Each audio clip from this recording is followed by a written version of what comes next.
Welcome back to Who's Gonna Tell Her?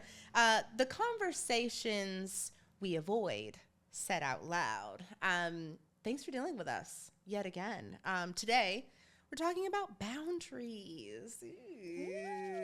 Right. My favorite thing. And why we act like it's a felony to, implement them. Right. Because somehow saying that doesn't work for me does sound illegal. No, it really does. It really does. I think that they feel really intense and it feels wrong to set them. For sure. I feel like why does sending a simple I can't make it text feel like you're flipping a table or something? It's crazy. And I think it feels crazy because a lot of us equate love for constant availability. It's like psychologically, attachment feels like safety. Yes. So when we say no, our nervous system takes it as like danger, like it's not safe. Yeah. Do you know what I'm saying? Yeah. Like you're putting yourself out there. So you feel rejected or you might get rejected. You know what I'm saying? And then that rejection equals to... It feels danger. Like your body's like, danger. Like, it just doesn't feel safe, like you were saying. So you have to make yourself like constantly available. Mm-hmm. I think it goes deeper than that too, right? Yeah. And sometimes it feels like you setting a boundary, like your body reacts as if you've just offended your entire bloodline. Right. When all I did was say that I'm unavailable right. on Sunday. And meanwhile, the other person is like, okay, cool. But you've just rehearsed it like 40 times, Over and over and over. Right. Like, what does that mean? Okay, cool. Is she mad? And is she not the mad? irony with that is that most people aren't mad. Mm-hmm. Most people are fine. Yeah. It's just like what we go through, and it all starts with us. Yeah. I think when I set a boundary, I have to be really careful about centering and decentering myself. I think if I center myself too much, I start to overthink about how the other person feels and how the boundary is being perceived. But boundaries are not for other people, they're for you. Correct. Right? So I have to kind of like step out of myself and be like, okay, they said, okay, cool. Okay, it's cool. Like, Right. I trust that if they had an issue with it, that they would vocalize that and make that clear to me. And honestly, if you have an issue with me not, saying that I can make it, then I don't know, then that's a different conversation. But right. And I think that whole internalizing and like just kind of constantly asking ourselves, and is it sure, is it really all right? Mm-hmm. That panic and anxiety is because we've tied approval. Yes. To safety. So yeah. it's like, I don't know. It's crazy. Boundaries are our friend. Best friends. Best friends. Let's talk about the Good Girl programming. I think we're used to being praised for being flexible, understanding, low maintenance, and no one claps when you actually say no. I think we're so used to getting pushback when we say no. No feels uncomfortable, I think, for a lot of us naturally. So, yeah, what do you think about that? I agree. I think, like we were getting into it, I think it does get deeper than that, like the whole boundary thing. I think that we learned to be agreeable, when we were younger. And for some of us, agreeable can feel like it equates to love. Yeah.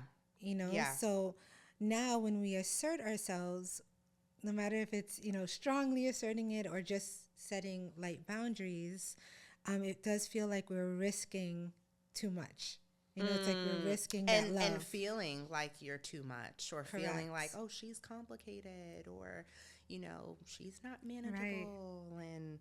But here's the funny part, right? We'll overcommit, grow resentful, yep, and then be confused and irritated at everybody. Mm-hmm. You know what I'm saying? Mm-hmm. Like it's when we really should be mad at ourselves, which is what and happens, not everybody else, right? Because every time you overcommit, every time you don't listen to yourself, God. I do that so much. I know, and you don't set a boundary, or you're like, you know what, not this time, or you know, I'll set it next time. Mm-hmm. You're really disappointing yourself. You're not standing up for yourself. Yes. You know what I'm saying? Yeah. So you're like dishonoring yourself. Correct. In a way. Mm-hmm. And then you're like, damn, I'm doing this, and it's not even for you. You're doing it because of this whole, you know, internalizing this whole thing that happens mm-hmm, when mm-hmm. you were like, should I? No, mm-hmm. I don't want to, you know, come off too assertive. Mm-hmm. And I think that's where I find myself a lot, like in that loop. I'm like, well, it's this small, but then it like turns into this, and then it gets like that big, and then all of a sudden it's bigger than me. And that's resentment. Resentment loves to snowball into these like bigger feelings. Correct. And you have to tackle it as soon as you feel it. I think we always think that being understanding means tolerating things that actually hurt. And I don't think that that is a healthy way to think about things, you know, because I think psychologically when you suppress your needs repeatedly, it creates this like internal dissonance. And the dissonance turns into resentment, and which is what happens when you start to like abandon yourself in a way. And to your point, kind of like that dishonoring yourself by not implementing boundaries that you know you should with other people. Right. And then it goes even further, because it's like if you continue to disappoint yourself, then it turns into distrust for yourself. Mm-hmm. And in that, you know, that shows up in so many different ways, right? Yeah. And we're spinning out of control. I don't know. You don't even know where you're at, how you got there. Because you don't trust yourself. You know what I'm saying? It's like you're just mad at everybody, and then you stop internalizing things so much. Like it's not like you kind of sitting with yourself, it's you reacting to within yourself, right? You're like, you shouldn't have done this. You know, like now I feel like this. Oh, internal dialogue, right? And conflict. It's all this stuff. Speaking of conflict, it's like, why are we so afraid to set boundaries with people? Right. Aside from, you know, disappointing other people and naturally being conditioned to think that you are a people pleaser, you know, I think a lot of this ties back to how we were raised and the environments that we thrived in and so on and so forth. But I think a lot of the time we avoid conflict because it feels unsafe. And again, if you grew up around explosive reactions or emotional shutdowns, you learned to do whatever you can to keep the peace, even if that means like it's at a cost of. Ooh, the mic was kind of falling a little bit. I was getting somewhere. I was preaching, you know, but even if that means, you know, that it costs a part of your peace or yourself, you know, for sure, which is crazy if you think about it. And I think your nervous system, when you're so accustomed to doing that, has adapted to, you know, playing that role of trying to keep the peace. So now when a healthy disagreement or conflict within yourself occurs, it triggers that old survival pattern. You know what I'm saying? Yeah. It's not weakness. It's not like, you know, like we get disappointed and we're like, how did that happen again, right?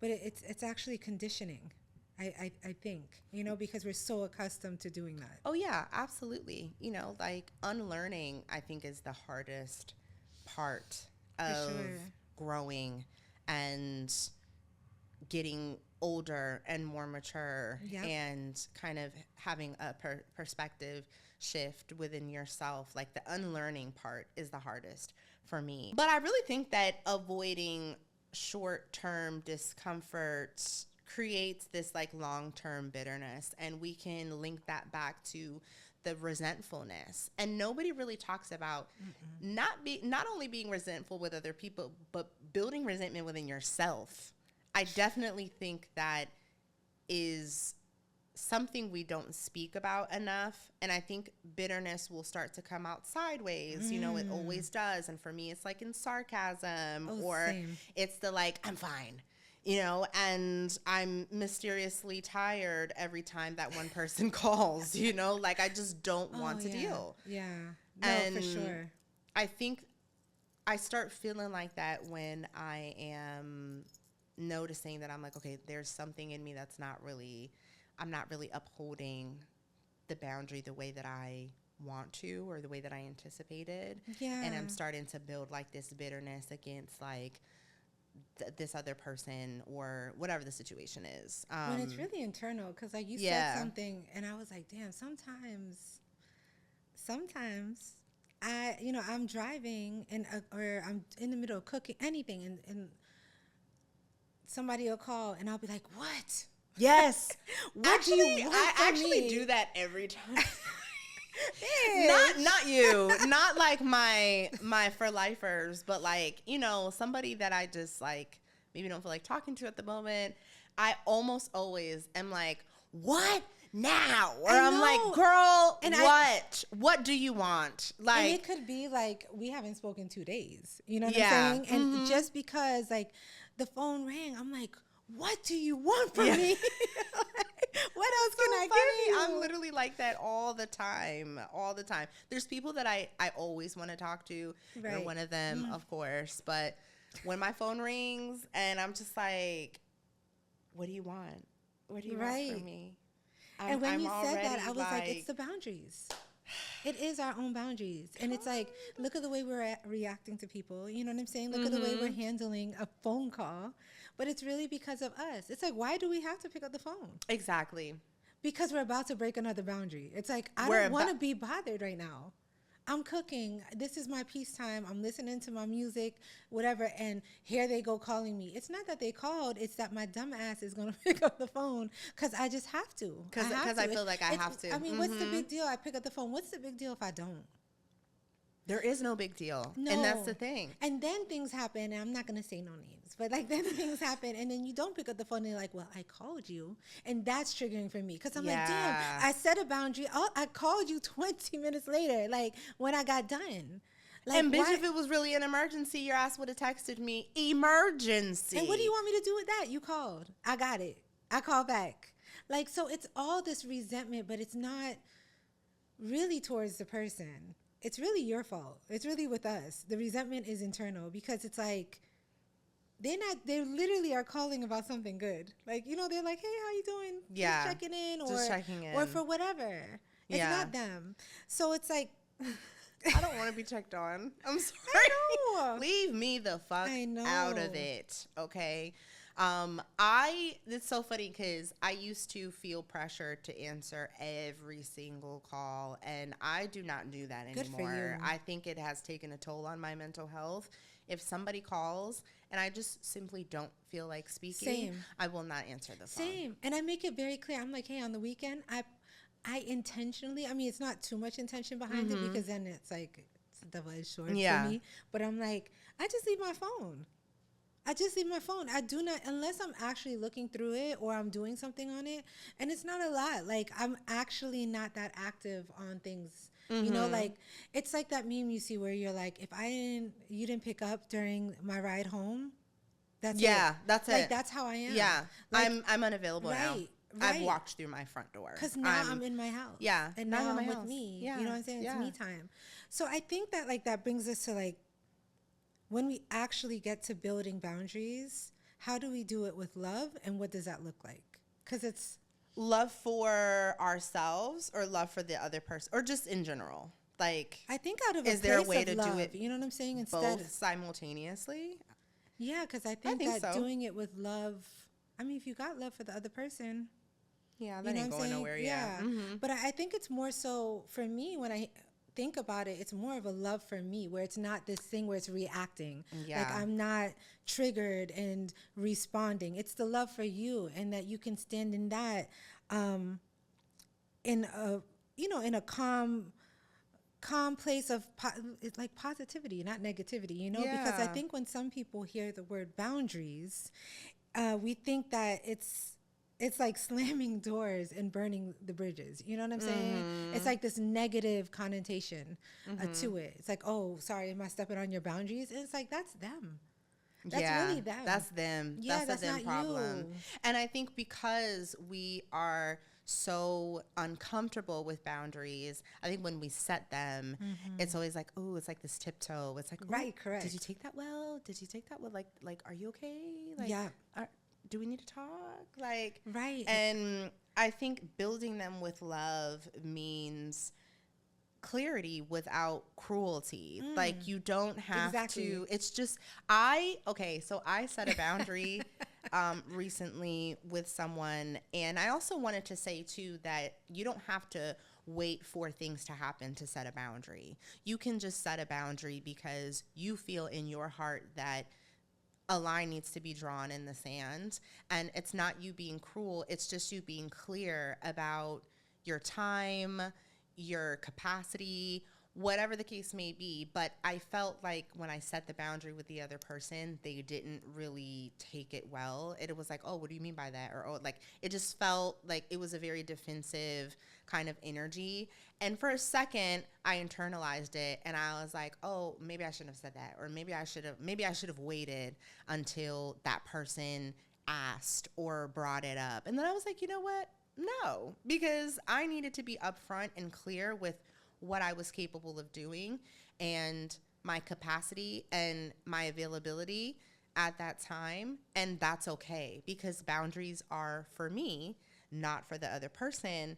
And I think you hit on something like really important there, because that's where I think I have the most difficulty with setting boundaries. It's like waiting for something to happen in order to set it. Because then it kind of feels like here comes the villain speech. You know what I'm saying? Like a dramatic monologue of why I need to set these boundaries and why I deserve to set these boundaries.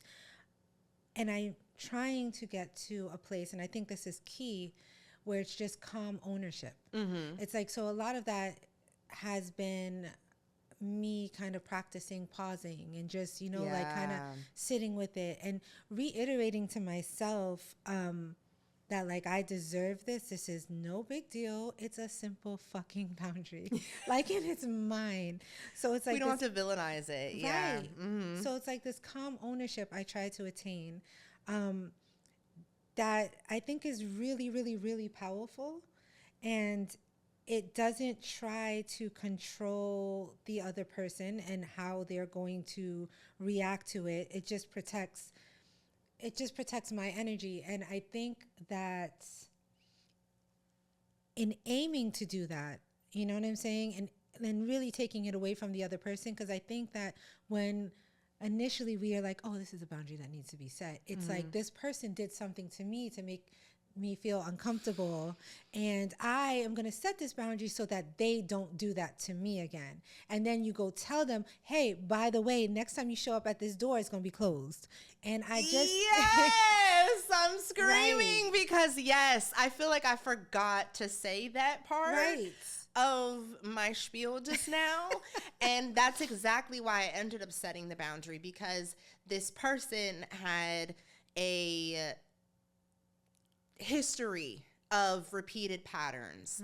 And because of that, I was like, the buck stops the fuck here. And I am going to set this boundary, because when this person kind of gets into the space of like, oh, here they go, repeating the pattern again.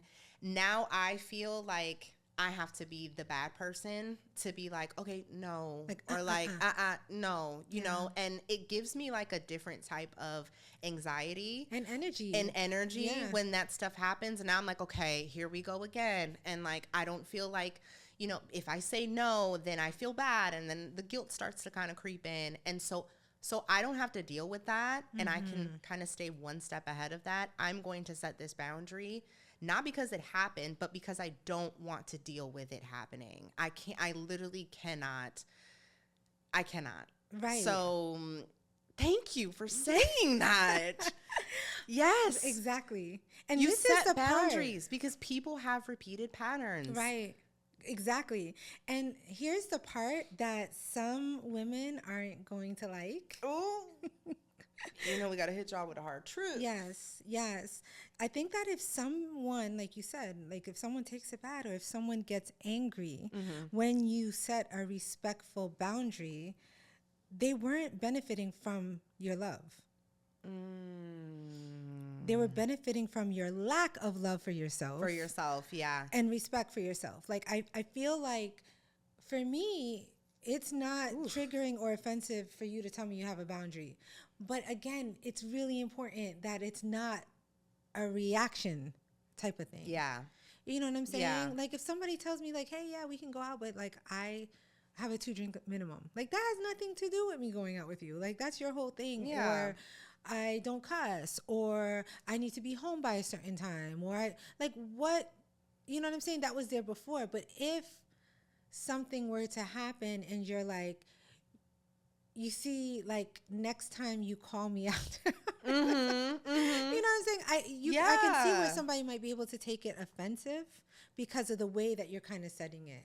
Yeah. Instead of being like, and I think that even if you're like, hey, by the way, the first time it happened, I don't like this, or I really do think that, at least for those of us that are more intuitive, like, you can hear the difference in somebody's energy, like the voice, like, of when they're saying it. You know what I'm saying? I clocked that within 30 seconds of you speaking. And it's even the breath. Like, it's like, okay, let me talk to you. There's something I want to talk to you about, or I just want to mention something. And it's like, that right there is not subtle. Like, it's not at all. It's not subtle. I do think delivery is important when you are sure. setting boundaries.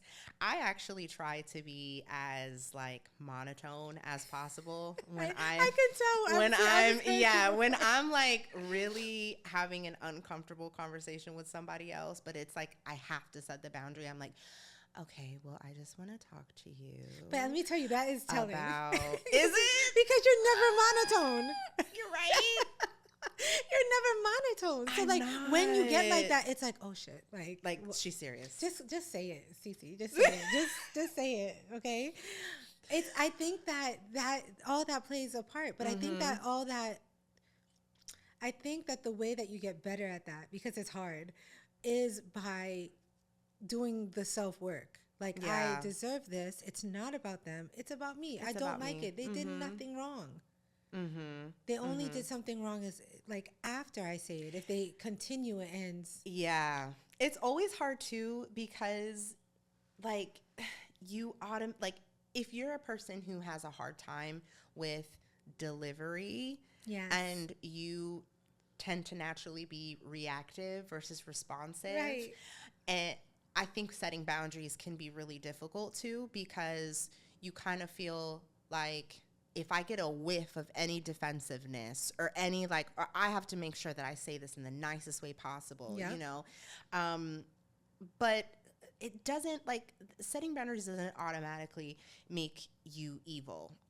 You're not the villain. You're not, the evil queen. It just means that, like, I think the dynamic worked better when you were over functioning, and I think that's what people find, like, that's the convenience that people find in you not setting a boundary. It's like, yeah, I don't set boundaries. We have a friendship, not us, but just as if, like, I don't set boundaries, and you're okay with that because you actually like that I'm constantly over functioning in the friendship, and I'm over compensating because I cannot honor myself and bring myself to kind of draw the line in the sand with how I feel with my boundaries.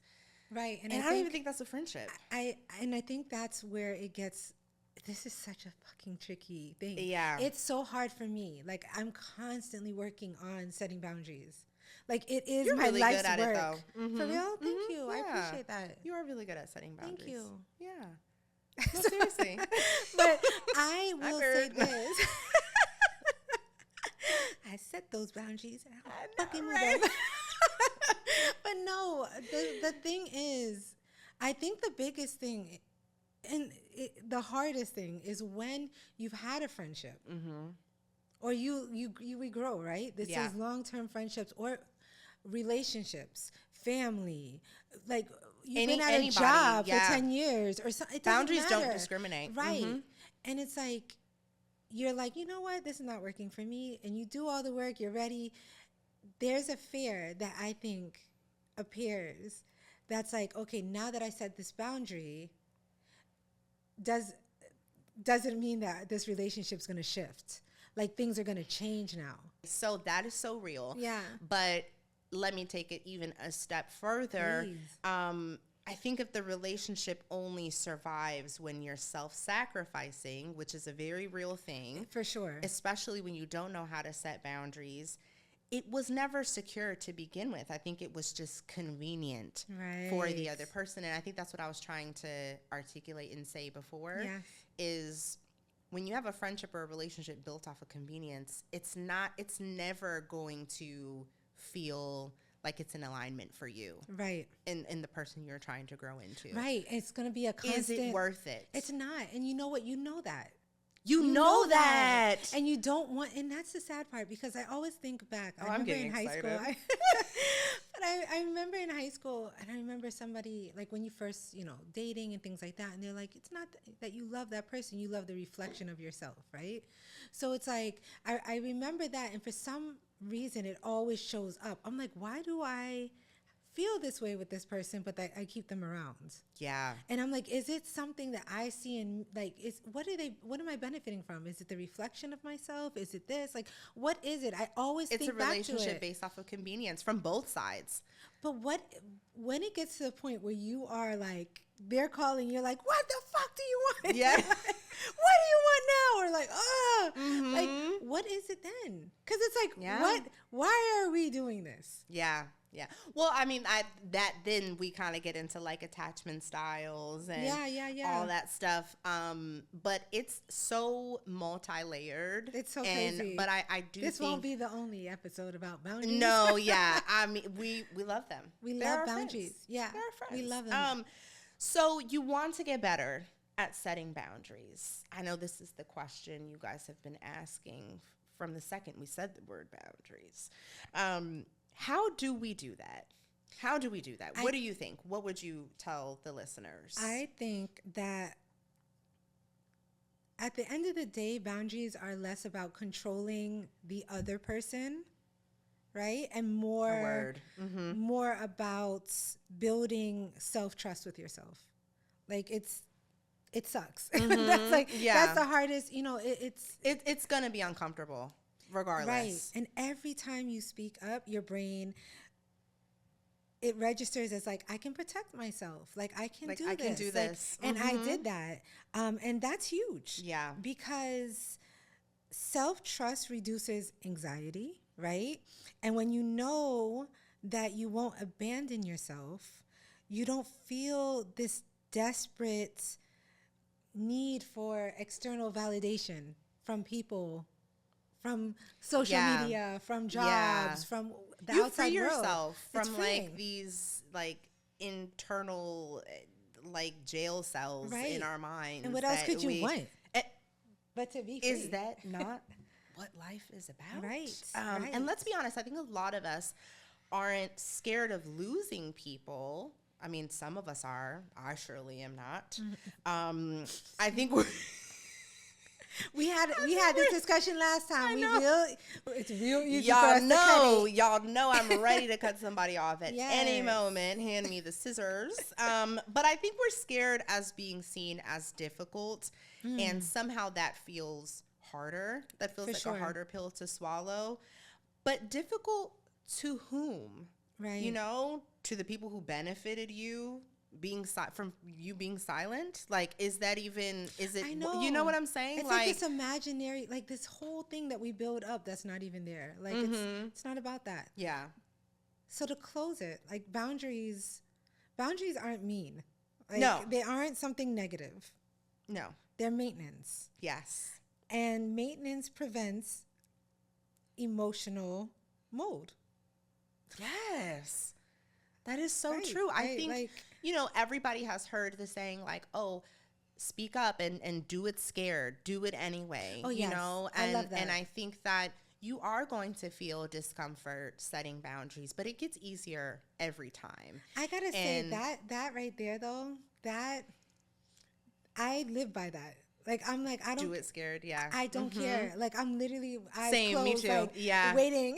Yeah. Like, No, I don't seriously. care. It doesn't matter what it is. It could be something positive. It could be like, I love you. And I'd be like, yeah. I said it. Because like, I don't care. Again, I think there is like this sense of honoring yourself, even if you're doing it scared. Because I think fear is like a made up thing. I think it's like a man-made emotion. I don't think we were designed to actually like feel fear or self-doubt or I think anxiety. It's just out of control. I think it's necessary. Like, you want to be cautious when you're climbing a tree. Yeah. You know what I'm saying? Like, you fear that you might break but I definitely do think that in today's society where we've done so much to kind of, make sure that we're not falling from, like, we know, like, not to do dumb shit, that you should run towards it. Absolutely. And the people who really love you for you, they're going to have no problem with the boundaries that you set. You know, you'd be surprised at how many people will actually be like, oh, okay. Like, and respect it. Like, I understand that. No problem. Right. Like, we can move in this specific way moving forward. Right. Like, and there's this amazing thing that I think happens, with the people that are closest to you, like, especially like your family. Yeah. Once they've peeped that, like, okay, they got boundaries, they don't even recognize that they're doing it, but they start setting their own boundaries. Yeah. And they start saying, like, like, you could inspire somebody else. It's like this craziness. Yeah. It's just like how, like, you come from a family of yelling and that's what you're used to. So you like see it and you do it. It's like when you're like, oh, I can still have love and have boundaries. Yeah. They can both coexist. And respect and all this stuff like that. Watch, like, how your parents will be like, oh, no, we're going. Yeah, this is my time. Like, and you're like, what? 1,000%. But it's beautiful. Yeah. Like, you know what I'm saying? No, so it's crazy. It is. I think also one other thing I want to say before we wrap today's episode, if you are trying to get better with improving, those two words mean the same thing. If you want to improve with setting boundaries. It's okay. Give us all your words. If you want to get better with setting boundaries, I'm getting serious now. You can see my monotone voice is on. I also think you need to stop over explaining yourself. For sure. 1,000%. If you cannot be available to attend something, no, I can't make it. You don't need to say, no, I can't make it because my cat is sick, or I have 105 fever, or no, I can't make it. Thank you for the invite. That explanation is almost pushing against your boundaries. Yes. It's crazy. You're trying to justify. Yeah. No. I don't got to share. You don't have to and people used to hate me for that. Well, why? Why can't you come? Or why can't you? Or why are you doing that? Why did you decide? Because I want to. Crazy when people because ask I don't why want and I to. do that like intentionally, it irks the shit out of me. Isn't that? Yes. You notice how it feels yes. when you're like, I didn't say why, or like, oh, we're going. We're not in town. Well, where are you going? Like it's bad enough. I said we're out of town. Yeah. Like, it's bad enough. It's like people have to know why. That's weird. That's. It's so irritating to me. If I wanted you to know why, I would have said it. But I think if we are used to over-explaining ourselves, which I think a lot of us are, I'm also culprit to it as well. Not as much anymore, but in the past, I used to be. Because I used to feel like, all right, I need to give this person a reason to feel better about the boundary that I'm setting. And I'm setting the boundary for them, not for me. I want them to feel good about the boundary that I'm setting, and that's not how boundaries work. I've gotten better with that, but I used to be really bad with the kids and things like that. Like when people would be like, can you go to this kid? And I'm like, no, because it's like we have something else going on, or we got, and I'm like, now I'm just Stop like, it. Oh no, we can't make it. Stop it. Yeah, I have. It's crazy. Stop it right now. You have to. You cannot. Yes. I think just to close, I think you can very well build them with love, but you cannot build them without courage. Like I said, you're going to be scared. You're going to feel anxiety doing it. You're going to it's going to be an uncomfortable thing before it feels empowering. And then when you kind of step into feeling empowered by it, it's going to be a whole different space that you're in. So again, if your voice shakes when you say no, that doesn't mean you're wrong. That doesn't mean you did something wrong. That doesn't mean anything, actually. It just means that you are rewiring your brain, your nervous system. Right. And if someone doesn't respect like a boundary that you're setting for yourself, that's not rejection. That's just redirection. Like, yes. That's all it is. Yes. I love those two words together. Rejection, redirection. I like it. So good. Yeah. So who's going to tell her that love isn't proven by how much you tolerate? It is proven by how clearly you communicate. Communicate. That is how, my friend, you set a healthy boundary. Is that the right one? I don't know. We'll do both. See y'all next week. Bye.